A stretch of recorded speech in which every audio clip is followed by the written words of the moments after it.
Hi friends, welcome to my YouTube channel. मैं हूं पंकज प्रसादे। दोस्तों, क्यूमुलेटिव ओपन इंटरेस्ट और प्राइस एक्शन पे हमारा डिस्कशन आज कंटिन्यू करते हैं। This is third video of the series. आज हम डिस्कस करेंगे one of the most favourite data points for traders, that is long built up. इस वीडियो से आपके काफी सारे मिसकंसेप्शन भी दूर हो जाएंगे और लॉन्ग बिल्टअप एक्चुअल में क्या होता है या हम अलग अलग मार्केट सिनारियो में उसे कैसे यूज कर सकते हैं, होपफुली आप वो सीख पाएंगे। Before we start, standard disclaimer, please go through it.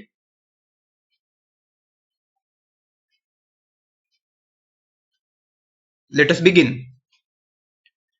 So long built up क्या है? सिंपली आपका प्राइस बढ़ रहा है, एट द सेम टाइम आपका ओपन इंटरेस्ट या क्यूमुलेटिव ओपन इंटरेस्ट भी बढ़ रहा है, that is longs are getting built in the system. मतलब उस दिन बायर्स ने फ्रेश एडिशनल पोजीशंस बनाए एंड प्राइस को ऊपर लेके गए उस दिन या फिर उस रेंज ऑफ डेज में। This showed buyers were dominant. Now is this long built up? आपका सीओआई बढ़ रहा है और प्राइस यहां पे 1000 से 1002 गया। सेकेंड केस में आपका अगेन प्राइस बढ़ा है और सीओआई भी बढ़ा है। So is it a long built up? No. Let me just clarify here. You can see derivative data points across different websites. But one error or one mistake most of them have is, अगर price आपका more than 0% बढ़ा है या OI आपका more than 0% बढ़ा है, then they consider it as a long built up. ऐसा नहीं होता दोस्तों। अगर कोई भी स्क्रिप्ट ट्रेड कर रही है तो उसका प्राइस ऊपर नीचे होने वाला है, या एट द सेम टाइम उसमें ओपन इंटरेस्ट भी बिल्ट होगा, कवर होगा। So will you consider everything as a built up or everything as a cover? No. अब यहाँ पे आप लेफ्ट साइड में देखेंगे, आपका सीओआई तो डिसेंट बढ़ा, बट प्राइस में क्या हुआ? It change just from 1000 to 1002। ऊपर गया, वहां पे रिजेक्शन आके नीचे आया, प्राइस नीचे गया, फिर से ऊपर आया। This does not show buyers were dominating. Price change was hardly 0.2%। Second case में देखिए, आपका प्राइस चेंज तो काफी अच्छा था, but what happened to COI? There is hardly any difference between this two. सिर्फ 150 से सीओआई बढ़ा है, that is maybe 0.3%। This is not material enough to tell that buyers were dominant और they build significant positions. इसीलिए what I suggest is have some threshold beyond which we shall consider it is a long term built up. For example, अगर हम index track कर रहे हैं, Nifty या bank Nifty, तो उसमें 0.5% move is a good move. At the same time open interest built up भी 5% या 8%, 10% हो रहा है, then that is good built up. अगर आप कोई स्टॉक ट्रैक कर रहे हैं या ट्रेड कर रहे हैं, तो उसमें में भी 0.8% या 1% अगर प्राइस मूव हुआ है, एट द सेम टाइम आपका ओआई भी 5%, 10% और मोर चेंज हुआ है, then you can consider it's a material long built up. ये थ्रेशोल्ड आप अलग अलग स्क्रिप्ट जो आप ट्रेड करते हैं उसके हिसाब से देख सकते हैं। It will come with observations. अगर आपको एवरेज प्राइस का मूव क्या हो रहा है पता है, या एवरेज ओपन इंटरेस्ट चेंज क्या होता है पता है, तो आप उस हिसाब से डिसीजन ले सकते हैं। Now this is what I consider long built up. आपका सीओआई बढ़ा और प्राइस भी बढ़ा। It clearly shows buyers dominance that day. अब यहाँ पे एक ही दिन में लॉन्ग बिल्टअप हुआ था। अब यहाँ पे आप देखेंगे तो over the period of 3 to 4 days आपका बिल्टअप हुआ, सीओआई भी बढ़ा और प्राइस भी बढ़ा। So there are different scenarios. ऐसा नहीं है कि एक ही दिन में लॉन्ग बिल्टअप होगा। कभी कभी प्राइस यहाँ पे आप देखेंगे तो लॉन्ग बिल्टअप हुआ, एक दिन थोड़ा ब्रेक लिया, उसके बाद अगेन लॉन्ग बिल्टअप हुआ। So this can happen as well. Now let us see one more myth. अब लोग क्या करते हैं, लोग कंसिडर करते हैं कि लॉन्ग बिल्टअप मतलब प्राइस ऊपर भागने वाला है। This rocket is just signifying that. इतना सिंपल नहीं होता। अगर इतना सिंपल हो कि लॉन्ग बिल्टअप दिख गया मतलब कल से प्राइस भागना शुरू करेगा, तो फिर पैसे लूज कैसे करेंगे लोग? ऐसा नहीं होगा, सब लोग पैसे ही बनाएंगे ना फिर। It's not that easy. You need to see what is market context. और लॉन्ग बिल्टअप का मतलब है लॉन्ग्स ने पोजीशन बनाए हैं, इसका मतलब ये नहीं कि कल से वो इमीडिएटली मार्केट को ऊपर लेके जाएंगे। We shall see different scenarios जिसमें how this myth is busted. Now for any data point probably the most important thing is market context. आप डेरिवेटिव्स का डेटा पॉइंट्स ले लो, या आपके सपोर्ट रेजिस्टेंस ले लो, कोई भी टेक्निकल इंडिकेटर्स ले लो, या फिर आप कोई भी स्ट्रेटेजी फॉलो करते हो, even for fundamental analysis, for long term trading, हर एक केस में मार्केट कॉन्टेक्स्ट काफी इंपॉर्टेंट होता है। अब देखेंगे यहाँ पे लॉन्ग बिल्टअप हुआ है, लेकिन उसके पहले price was in down trend. यहां पे आप देखेंगे तो लॉन्ग बिल्टअप हुआ है, लेकिन उसके पहले price was in consolidation. Similarly यहां पे भी प्राइस कंसोलिडेशन में था, लॉन्ग बिल्टअप हुआ, लेकिन after built up price broke out of this region, so this was breakout. And fourth scenario में लॉन्ग बिल्टअप हुआ, लेकिन उसके पहले price was already in up trend. अब आप सिर्फ एक मिनट के लिए सोचिए, ये चारों सिनारियोस में आपको लॉन्ग बिल्टअप क्लियरली दिख रहा है, but are this four scenarios same? अगर इसमें आप एनालाइज करके नेक्स्ट डे अगर ट्रेड लेना चाहते हो, चारों सिनारियो में आप सेम वे ट्रेड कैसे ले सकते हो? Because market context is different. So आपका आउटपुट, अगर एक ही सेटअप आप हर सिनारियो में एग्जैक्टली सेम टाइम पे यूज करोगे तो आपको सेम आउटपुट नहीं मिलने वाला, कंसिस्टेंटली परफॉर्मेंस नहीं होगा उस केस में। हम ये सिनारियोस भी बाद में इस वीडियो में और सब्सिक्वेंट वीडियोस में भी डिस्कस करेंगे। I just wanted to tell you that सिर्फ कोई भी डेटा पॉइंट को आइसोलेशन में मत देखिए, मार्केट में पहले क्या हो रहा है वो देखना काफी इंपॉर्टेंट है। Now who this is relevant for? Long built up मेरे हिसाब से पुल बैक ट्रेडर्स के लिए अच्छा है। फॉर एग्जांपल आपका सपोज ये ड्यूरेशन में लॉन्ग बिल्टअप हुआ, इसके बाद प्राइस अगर थोड़ा पुल बैक देता है, नीचे आता है सपोज, और यहां से आपको बाइंग का आपका सेटअप दिख रहा है, या फिर प्राइस पूरा गेन गिव अप करके यहां पे अगर उसको बाइंग सेटअप दिख रहा है, सो पुल बैक ट्रेडर्स के लिए बिल्टअप के डायरेक्शन में ट्रेड लेना आसानी होती है। सेकेंडली, अगर आप ट्रेंड फॉलोअर हो तो भी आपके लिए अच्छा है। इसका मतलब आपका सपोज अप ट्रेंड है और लॉन्ग बिल्टअप आ गया, तो जो रेंज में लॉन्ग बिल्टअप हुआ है उधर उसके नीचे आप आपके स्टॉप्स ट्रेल कर सकते हो, and then you can be part of the trend and ride the trend. Thirdly, अगर आप ऑप्शन बायर हो तो in some scenarios long built up will help you, again we will see those. But personally for me it is most important for directional option sellers. होता क्या है कि आप directional option seller हो, सो इन लॉन्ग बिल्टअप आपने देखा है कि प्राइस बढ़ा है, ओपन इंटरेस्ट भी बढ़ा है, सो बायर्स ने वहां पे पोजीशन अच्छे बनाए हुए हैं एंड बायर्स वे डोमिनेंट। सो उसके नीचे आप वो रेंज के नीचे का पुट सेल करके आप उसको राइड कर सकते हो, because most of the scenarios में उसके नीचे प्राइस गया तो भी धीरे धीरे जाएगा, सो आपको अगर लॉस है तो लॉस बुक करने के लिए टाइम मिलेगा, but otherwise most of the time अगर प्राइस रेंज में है या फिर ऊपर भी बढ़ा तो दोनों केस में आपका पुट का वैल्यू दिन ब दिन डिप्रिशिएट होता रहेगा। Now who is this risky for? Reversal traders. See, अभी हम चारों सिनारियोस देखे मार्केट कॉन्टेक्स्ट में, लेकिन हर एक केस में ऐसा नहीं है कि इमीडिएटली मार्केट ऊपर जाएगा, लेकिन इसका मतलब यह भी नहीं कि इमीडिएटली प्राइस नीचे भी आएगा।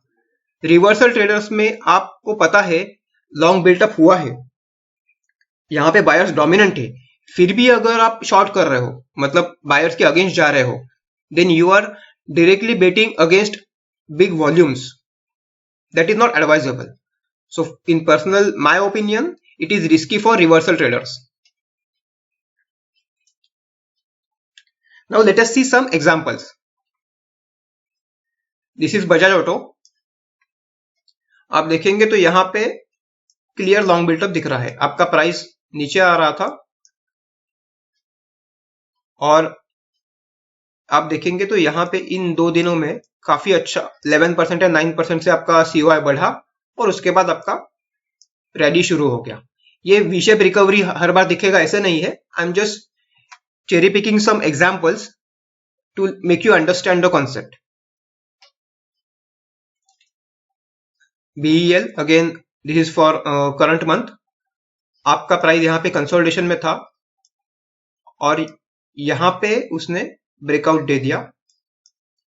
In this 4 days, so 1 week और सो आपका कंटिन्यूअस लॉन्ग बिल्टअप हो रहा था. 9%, 6%, 3% एंड 14%. सो प्राइस यहाँ पे बढ़ा, आपका COI भी कंटिन्यूअसली बढ़ा and up trend resume. This is another example. Now ABFRL. अब यहाँ पे आप देखेंगे तो यहाँ पे आपका बिल्टअप दिख रहा है आपको 8% से COI राइज हुआ. इन दैट केस उसके बाद प्राइस धीरे धीरे ऊपर गया और अब यहाँ पे देखेंगे इन दोनों दिन आपका लॉन्ग बिल्टअप हुआ. आपका प्राइस बढ़ा है, at the same time COI भी 8% और 11% से बढ़ा है. Still it failed. So one point I want to drive is any data point is not going to be foolproof. It won't work 100% of time. Any kind of analysis, कोई भी market हो, कोई भी टाइम फ्रेम में आप trade करते हो तो भी there is always a chance of failure. It is a game of probability. यहाँ पे आप, इसीलिए मैं लूजिंग का एग्जांपल भी डाल रहा हूं. यहाँ पे आप देखेंगे तो पूरा गेन रिवर्स करके सीधा डाउन ट्रेंड ही शुरू हो गया. So all these longs they were trapped.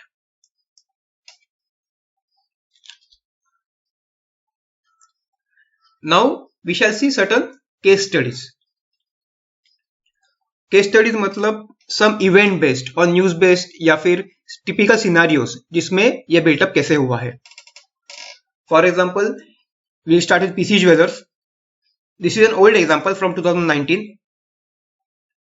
आप देखेंगे तो कंटिन्यूअसली यहाँ पे लॉन्ग बिल्टअप्स आ रहे थे, 1 बार 2 बार. यहाँ पे हर लॉन्ग बिल्टअप के बाद प्राइस फ्लैट हो रहा था. इसका मतलब क्या हुआ? अगर आप यहाँ पे डायरेक्टली नेकेड ऑप्शन बाइंग कर रहे हो after seeing the long built up, then will you make any money here? No. यहाँ पे देखिए 6 दिन प्राइस ने कुछ नहीं किया, इसके बाद तो यहाँ पे 3 हफ्ते प्राइस ने कुछ नहीं किया. So options will keep on decaying. So this is not good for impulsive option buyers. Directly आपको नहीं बाय करना है. एट द सेम टाइम अगर आप यहाँ पे ऑप्शन सेलर हो, डायरेक्शनल ऑप्शन सेलर हो, आपने इसके नीचे का पुट सेल कर दिया, इसके नीचे का पुट सेल कर दिया, तो यहाँ पे तो आपको प्रॉफिट बन जाएगा. यहाँ पे अगर वो नीचे जा रहा है तो भी धीरे धीरे नीचे जा रहा है. यहाँ पे आपने पुट सेल कर दिए तो again those will go to zero. So you need to play it according to market context and depending on आप कौन से टाइप के ट्रेडर हो. अगर आप ट्रेंड फॉलोइंग ट्रेडर हो तो यहाँ पे आप देखेंगे तो अप ट्रेंड दिख रहा है और लॉन्ग बिल्टअप के बाद आपका ट्रेंड कंटिन्यू हुआ. अगर आप पुल बैक ट्रेडर हो तो आपको यहाँ पे तो थोड़ा सा ही पुल बैक मिला था, लेकिन यहाँ पे पूरा रिवर्स हो गया और उसके बाद मार्केट ने फिर से ऊपर जाना शुरू कर दिया. नाउ यहाँ पे क्या हुआ था PC ज्वेलर्स के केस में, इतना लॉन्ग बिल्टअप हुआ, लेकिन ये क्यों हुआ था? उसके बाद यहाँ पे न्यूज आया था कि FPIs ने more than 2% stake open market transaction through PC jewellers में लिए हैं. उस दिन भी आप देखेंगे तो 39% से COI बढ़ा था. तो क्लियर लॉन्ग बिल्टअप यहाँ पे भी था. और उसके बाद भी आप देखेंगे तो 120-22 से प्राइस 160 प्लस हाई बनाया था. सो अराउंड 30% के ऊपर का मूव उसके बाद भी आया था. सो यहाँ पे जो लॉन्ग बिल्टअप किए थे उन्होंने ऑलरेडी स्मार्ट मनी ने पोजीशन बनाए हुए थे and then they book profits maybe around the highs. अब एशियन पेंट्स में आप देखेंगे तो just focus on these 2 things. E is your quarterly results. मतलब अर्निंग्स रिलीज हुए थे उस दिन, आप देखेंगे तो दोनों दिन आपका लॉन्ग बिल्टअप हुआ था। 8% rise in open interest, price काफी अच्छा बढ़ा। 14% rise in open interest, price काफी अच्छा बढ़ा। So both were clear case of long built up. अब उसके बाद क्या हुआ आप देखिए, इन फर्स्ट सिनारियो प्राइस यहाँ पे थोड़ा कंसोलिडेट किया फॉर वीक और सो, और उसके बाद ब्रेकआउट दिया and then it continued up trend. लेकिन सेकंड सिनारियो में क्या हुआ, प्राइस ने पूरा गेन गिव अप कर दिया। Then for almost more than series it was touching the support area, और फिर उसने प्राइस करना शुरू कर दिया। अब दोनों सिनारियोज में आफ्टर लॉन्ग बिल्टअप इमीडिएटली आप अगर नेकेड कॉल्स बाय कर रहे हो then you won't make any money. यहाँ पे तो आपका लॉस ही बुक करना पड़ेगा, बट यहाँ पे भी आप देखेंगे तो 5-6 दिन में मार्केट ने कुछ किया ही नहीं, सो आपके कॉल का प्रीमियम तो कम कम होते जाएगा। इसीलिए that is not a right way to buy. अगर ऑप्शन बाइंग कर रहे हो तो इमीडिएटली आपको एंटर नहीं करना है, वेट फॉर पुल बैक। अगर पुल बैक के लिए आप वेट नहीं करें तो एटलीस्ट ब्रेकआउट के लिए वेट कीजिए। ये केस में ब्रेकआउट वेट किया आपने तो उसके बाद आपको मूव मिल गया, अगेन इट कंसोलिडेटेड और फिर से मूव मिल गया। सेकेंड केस में आपका पुल बैक आ गया सपोर्ट पे, और जब यहां पे ब्रेकआउट हुआ वो ब्रेकआउट के बाद मार्केट ने अच्छा मूव दिया। अगर आप ऑप्शन सेलर हो, यहां पे आपने अगर इधर का पुट सेल किया तो वो तो जीरो हो गया। यहां पे भी आपने अगर पुट सेल किया हो तो ओवर 7 डेज मार्केट वहां तक नीचे आया, सो आपका लॉस ज्यादा नहीं होगा, और जब गेन होगा तो गेन भी काफी अच्छा हो जाएगा। So again it depends on kind of trader you are.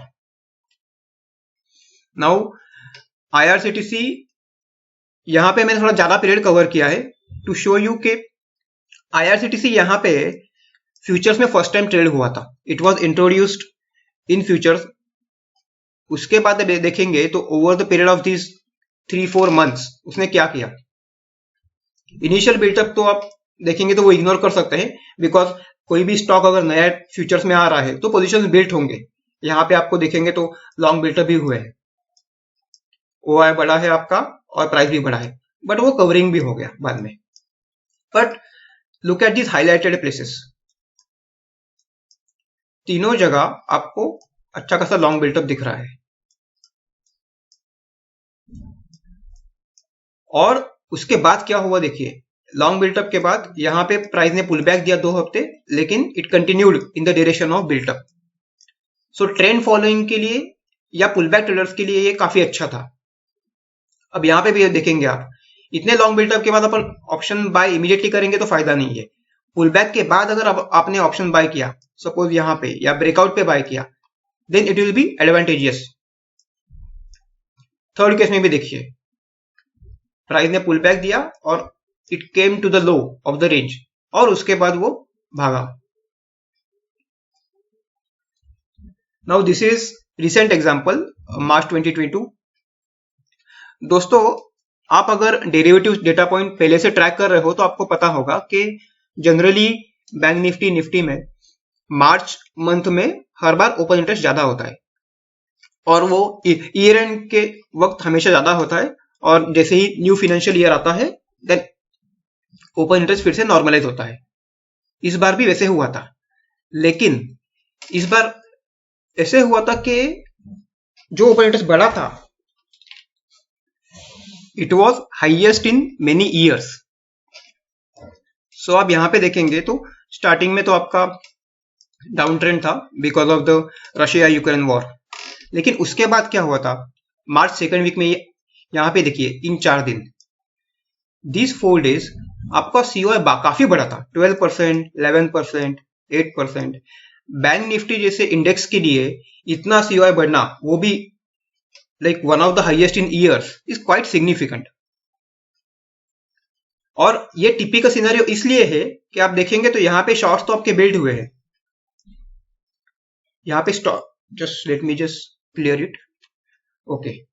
सो यहाँ पे आपके शॉर्ट्स बिल्ड हुए थे, लेकिन ये ब्लू सेक्शन में आपके लॉन्ग्स बिल्ड हुए, मतलब ये शॉर्ट्स ने पोजीशन होल्ड किया था। और ऐसे सिनेरियो में आपको वी शेप रिकवरी मिल गया। यहां पे आपका लॉन्ग्स बिल्टअप हो गया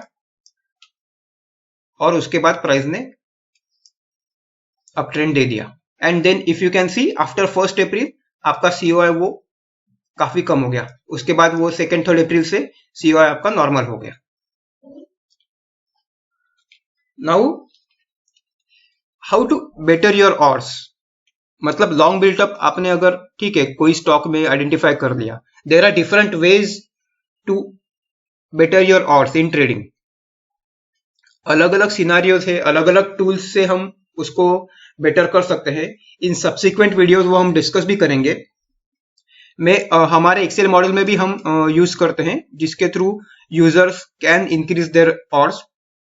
हम उसमें से एक ही सिनेरियो आज चेक करेंगे, that is using the dashboard. This dashboard is part of our Excel model. You can check if long built-up is across the sector or across multiple stocks in a sector. See, अगर एक ही stock में अगर आपका long built up हो रहा है तो ठीक है, मतलब डिपेंडिंग ऑन मार्केट कॉन्टेक्स्ट उसके बाद प्राइस ऊपर जा सकता है, नीचे जा सकता है, या फिर सेम लेवल पे भी ट्रेड कर सकता है। लेकिन अगर आपको मल्टीपल स्टॉक्स में एक ही सेक्टर में अगर लॉन्ग बिल्टअप दिख रहा है, इसका मतलब जो बड़े प्लेयर बाय कर रहे हैं वो अक्रॉस स्टॉक्स बाय कर रहे हैं। अगर वैसा बाइंग होता है तो इसका मतलब ये नहीं कि वो इमीडिएटली गेन्स गिव अप करेंगे। वो केस में आपके ऑड्स काफी ग्रेटली इंप्रूव हो जाते हैं। आई have taken this example of 1 February 2021, it was a budget day. आप देखेंगे यहाँ पे सीरीज जस्ट शुरू हुआ था, फरवरी सीरीज। सो उसमें क्या रिप्रेजेंट होता है, this is price change and this is COI change for the entire series. मतलब ये सीरीज जस्ट शुरू हुआ था, सो फर्स्ट 2-3 दिन का प्राइस चेंज टोटल इतना था and this was COI change. For bank Nifty if you can see price rose 9%, COI rose 10%, for SBI 10% and 8% and so on. If you can see except for couple of places जहां पे HDFC bank में आपको short covering दिखा था, bank of Baroda में short covering दिख रहा था एंड कोटक में, लेकिन all other places there was a heavy built up, long built up आपका काफी अच्छा हुआ था। Now this was for the entire series and again I also check with respect to prior day. मैंने आपको बताया था कि लॉन्ग बिल्टअप आपका दो तरीके से हो सकता है। एक तो एक ही दिन में लॉन्ग बिल्टअप हो जाएगा, मतलब सिंगल डे ही आपका प्राइस भी बढ़ गया और ओपन इंटरेस्ट भी बढ़ गया। सेकेंड सिनारियो जिसमें बिल्टअप होता है वो अक्रॉस डेज होता है, अक्रॉस 2 डेज, 3 डेज, 5 डेज। इसीलिए मैं ट्रैक करते वक्त भी दो तरीके से ट्रैक करता हूं, for entire series and versus prior day. अब यहां पे देखेंगे तो सीरीज के लिए तो सीओआई बिल्टअप हुआ था, ऑल्सो आफ्टर द बजट आप देखेंगे तो उस दिन भी सीओआई बिल्टअप और price rise most of the case में हुआ था। So most of the banking stocks आपको क्लियर लॉन्ग बिल्टअप दिख रहा था। This tells me there was across the board buying by smart money in banking stocks. अब देखते हैं कि उसके बाद क्या हुआ। I have taken 4 examples. This green bar is the 1 फरवरी जिसका हमने डैशबोर्ड देखा था। अब देखिए अब क्या हुआ। एसबीआई वो केस में आपका लॉन्ग बिल्टअप हुआ था, उसके बाद प्राइस का अप ट्रेंड शुरू हो गया। It gave good decent returns. Same case with ICICI, same case with Canara bank and of course bank Nifty also perform well. आप देखेंगे तो ये चारों सिनेरियोज में आपको पुल बैक ज्यादा आया ही नहीं, मतलब प्राइस जो बजट दिन का कैंडल था या बार था उसका हार्डली 50% भी कभी रिट्रेस किया नहीं, कोई के केस में तो उसके बाद वैसे ही भाग गया। सो यहाँ पे पुल बैक ट्रेडिंग के लिए आप वेट करेंगे तो शायद ट्रेड मिलेगा ही नहीं। बट मोमेंटम ट्रेडर्स या ब्रेकआउट ट्रेडर्स या फिर आप ट्रेंड फॉलोअर हो तो वो केस में ये काफी इंपॉर्टेंट था। अगर आप ऑप्शन बायर हो तो आपको ये काफी बेनिफिशियल है। अगर अक्रॉस द सेक्टर्स आपको बाइंग दिख रही है तो जहां पे स्ट्रॉन्गेस्ट बाइंग दिख रही है you try to get into that trade, simple. That's it friends, आज के लिए इतना ही। इस वीडियो को देखने के लिए धन्यवाद। नीचे कमेंट सेक्शन में आपके क्वेश्चंस या फीडबैक जरूर दीजिएगा और प्लीज चैनल को सब्सक्राइब कीजिए और वीडियो को लाइक कीजिए। Bye till the next time and take care.